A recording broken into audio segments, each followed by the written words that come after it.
Hello friends and welcome to this channel. My name is Ashley and I read stories. Tomie DePaola is one of my favorite children's writers and illustrators. So today I've chosen the story Jamie O'Rourke and the Big Potato. It's a really fun Irish folktale and I really hope you enjoy it. Let's begin, shall we?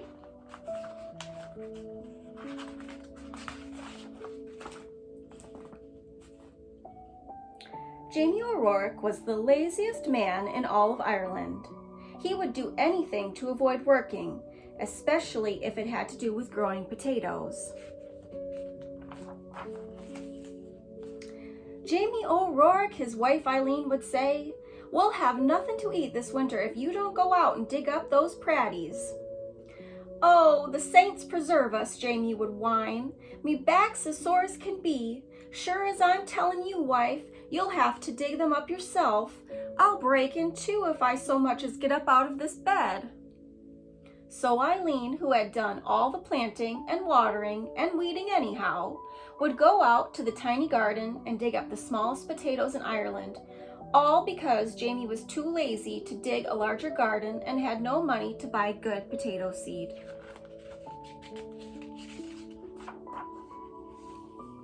Then poor Eileen wrenched her back and was laid up in bed.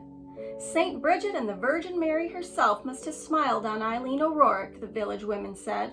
Why, it's the first rest she's had since she married Jamie O'Rourke. With Eileen in bed, Jamie began to worry. No Eileen to dig meant no pratties all winter, and no pratties meant no food. "Oh, poor me," wailed Jamie. "I'll starve to death. I'll go to church and confess to Father O'Malley. There's no telling how soon Old Death will be knocking on me door." So even though it was midnight, Jamie set out for the church. He was about halfway down the hill when he heard singing and a tap, tap, tapping sound. "Sure and I wouldn't be knowing," Jamie whispered, "but I swear it's a leprechaun." And sure enough, sitting in a circle of ferns in the moonlight was a leprechaun, singing and hammering tiny nails into the heels of the fairy boots he was making. Jamie knew just what to do. He crept up and grabbed the little man by his coattails and held firm. "Let me go, let me go," the leprechaun shouted. "Not on your life," Jamie said. "Not until you show me where you keep your pot of gold." Now everyone in Ireland knows that leprechauns make boots and dancing shoes for the fairies, who pay them with gold. And everyone knows that if you catch a leprechaun, he'll pay for his freedom with his pot of gold. But this leprechaun was cleverer than most. "Oh, please, Mr. Mortal Man," he pleaded. "I'm just starting out making fairy shoes, and I only have 1 or 2 pieces of gold in my pot. Won't you take a wish instead?" "Why, what would I wish for?" Jamie asked. "Me, who's about to die of starvation because my wife is sick in bed and can't dig the pratties for the winter.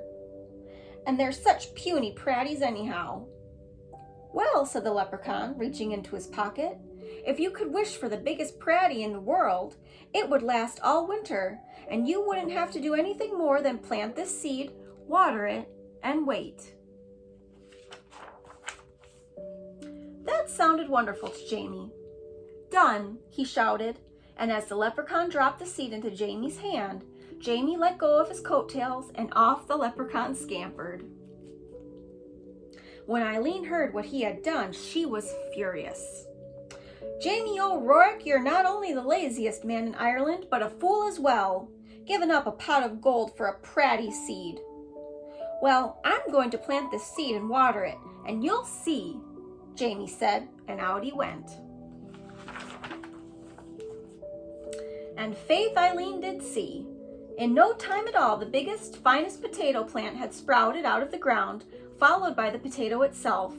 It was so big, it pushed up not only the dirt in the garden, but the garden shed and the corner of the cottage as well. "Well, surely now it's ready to dig," Jamie said proudly. He hoed all around it, but he couldn't dig that pratie out of the ground. He got a beam and a big rock and tried to pry it out. He pushed and he pushed, but it wouldn't budge.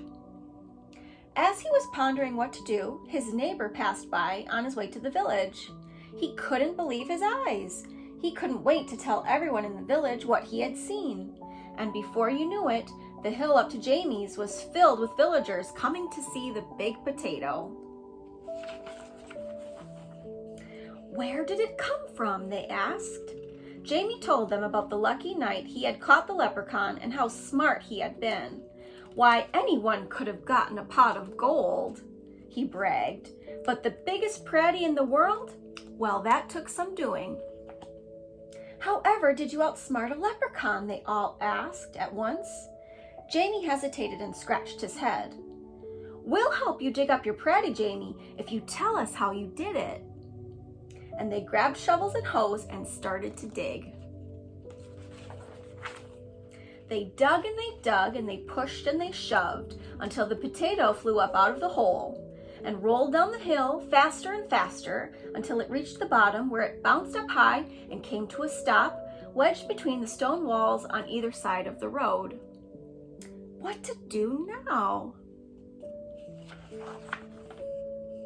That pratie is so big that no one, no cart, nothing can get by it, the constable complained to Father O'Malley. How's a body to get in and out of our village? What shall we do?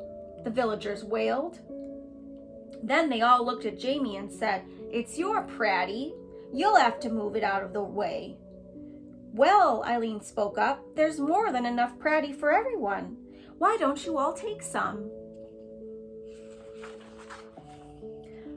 So the villagers sawed and chopped and carted off huge pieces of potato, while Jamie sat on the stone wall and watched.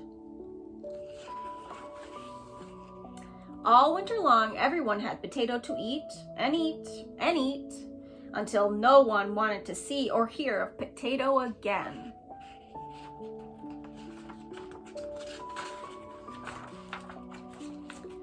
In the spring, Jamie said, I saved a potato eye for a seed, and it's just about time to plant it. Oh no, the villagers all cried.